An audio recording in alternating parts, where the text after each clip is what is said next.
Update ulit tayo mga boss, ma'am and sir. Update tayo dito sa ating transfer. Transfer na natin itong ating breed. So, wala tayong magagawa. Kung ito na talaga ang naging resulta. And then, yun na lang po sila. Ilan na lang. Okay.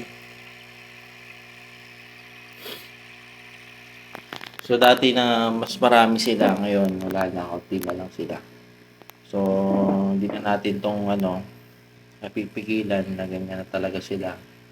Kasi, hindi natin masyado nakikita kasi nga may trabaho nga po. At, syempre, buong araw wala. Siguro mga 3 days na. Pangatlong araw na ito. Pang 2 days kahapon at ngayon is pangatlong araw. Ngayon, parang mapapabayaan ulit sila ngayon. Pero ngayon, tatanggalin ko ulit yung yung mga dumi dyan, tatanggalin ko ulit yan. Kung ano lang yung matitira, edi yun na lang. Ilan na lang po sila. Tapos, swab and test lang tayo. At hindi ko na kasi mabantayan kasi kinakain nga nila yung kapwa nila kapatid. Pag ganyan. So, tatanggapin ko na lang kung ano nangyari. Kaya, sa next, hindi na tayo na busy at magagawa na natin yung mga pagbabantay sa ating mga baby fry. Doon naman sa may labas, okay naman sila, all goods. Chinek ko kanina. All goods po sila. Pero check na rin natin at pakita ko rin sa inyo. Konting video lang tayo, no? Dito sa dulo, sa 50 gallons, check natin kung mayroong kakaiba.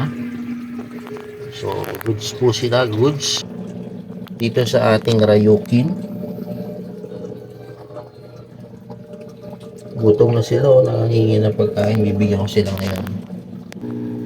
Dito naman sa ating baba. Okay naman. Yung mga molis natin, no? Mag-aabang na. Ibigyan ko kayo, huwag kayo mag-alala. Dito sa papa, mag-aabang na rin sila. Sila na lang po kumain. At dito naman sa atin na select, linisan din natin to. May konting mga dumi po sila.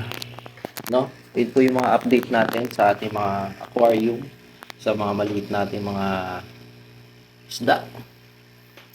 At sa next week, siguro papakita ko sa inyo yung mga dapat mong linisin, kung anong gagawin doon. At syempre yung kaling natin, pagpapatuloy natin yung kaling. Kasi gusto ko itong matapos yung kaling para malinisan na natin bawat isang tank. Magliliban tayo ng isang araw doon. Kasi, ang gagawin ko kasi, kailangan magkaroon ng stock water ulit dun sa mismo aquarium.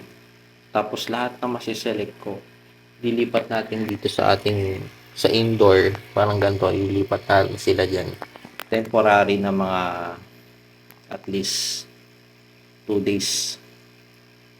Kailangan natin mag-stock water sa ating mag-stock water para yung development ng conditioning ng water hindi masyadong matagal. Mangyayari, kukuha tayo ng tubig sa ating 100G, kuha tayo ng minimal percentage doon para maging balance yung ating tubig. Pasahaluan natin ng fresh water na stock, no? At dito muna at tatapusin ko na ang aking video. Salamat sa panonood. Peace out.